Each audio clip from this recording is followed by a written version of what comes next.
Cantonese and Mandarin, those are, I'd say there are kind of three categories there, because you've got Cantonese, you've got mainland Mandarin, and you've got Taiwan Mandarin. And so Cantonese is the most prevalent in Hong Kong, and they use what are called traditional characters, which are the most complicated characters, like the Chinese strokes, and you've got like 16, 20 strokes, like just lots and lots of strokes. And they speak Cantonese, which is slightly different than Mandarin. Whereas Taiwan, they use those same characters, those traditional characters, and they take Mandarin, and they make Mandarin sounds to it with a slight Taiwanese accent. And then you've got mainland China, and they, for the most part, speak just regular Putonghua or Mandarin, and they use different characters, and those are simplified characters. And what they've done is they've taken one character and they've taken out a few of the strokes. Not too many that it's not recognizable, but enough that they still know that it's the same character as the traditional. And so they probably only have 2,000 or 3,000 simplified characters, and the rest are traditional. So for me, for instance, I got really good at reading traditional, but if you gave me like a simplified Chinese Book of Mormon, I probably couldn't read half the characters even.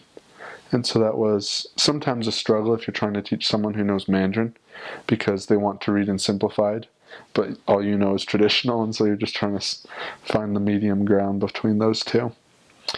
But certainly I've been back for 4 months, and now I'm studying Mandarin, and it comes pretty naturally. Like, there are enough differences in Cantonese and Mandarin that you can tell they're not the same language. But for a Cantonese speaker, it's pretty easy to hear Mandarin and understand it, but not necessarily easy for a Mandarin speaker to understand Cantonese. My mom, she speaks Portuguese, and she says it's easy for her to understand Spanish, but Spanish people don't understand Portuguese very well. So that would be like a good comparison, maybe. But yeah, there are thousands of characters, like 30,000 plus characters in Chinese.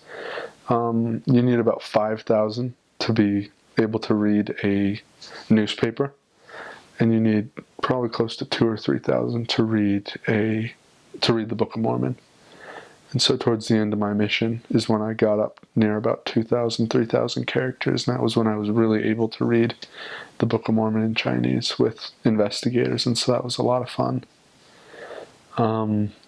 Another thing about Cantonese is that it's tones.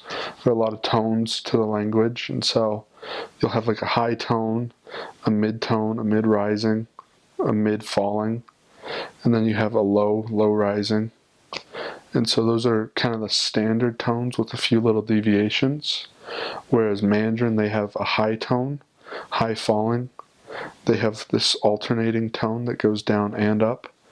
And then they have I think I said they have a rising, they have a mid-tone. And so you have 4 tones versus 6.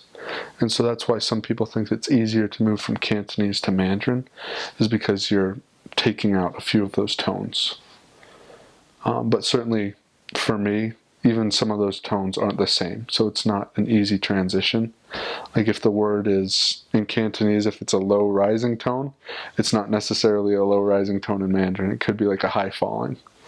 And so certainly having to relearn the characters and how to say things has been a little bit of a challenge, but it's really easy to hear Mandarin for me. And as a missionary in Hong Kong, you'll probably contact a lot of Mandarin speakers, and so you'll get pretty good at understanding Mandarin, even if you can't speak it. This is one you're going to use every day, I promise, and it's lei ho, and that's a low rising tone, and you say lei, and that means you, and then ho means good, like how are you? Are you good? And so you have a low rising and a mid rising, lei ho, and it kind of sounds like it's in the back of my throat a little bit. Whereas in Mandarin, they say ni hao, and so those are the third tones.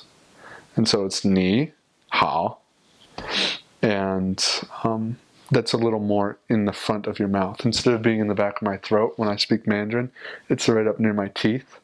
And then Cantonese is a little further back in my throat because there's a lot of there's glottal stops. And so those are things you'll pick up on over time. Certainly when I started learning Chinese, it was really hard to make sure that it was in the back of my throat but not too far. And now that I'm learning Mandarin, it's even harder to make sure it's in the front of my mouth. But certainly with time and practice and experience, you'll be able to pick those things up. And you'll hear the tone differences, and you'll be able to recognize that, oh, that's a low rising, because it's a lei, and it sounds like it's further back in his throat. And then ho sounds like it's kind of in like the middle of my throat. And it's a little higher sounding than the lei. And so in the context, you'll be able to pick up those tones really easily.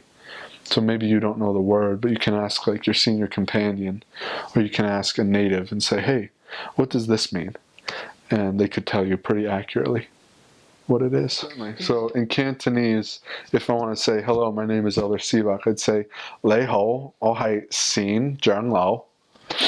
And then in Mandarin, I'd say, Ni hao, 我是现在啊. And so those kind of sounded similar, like 将啊, and then 长老 means elder.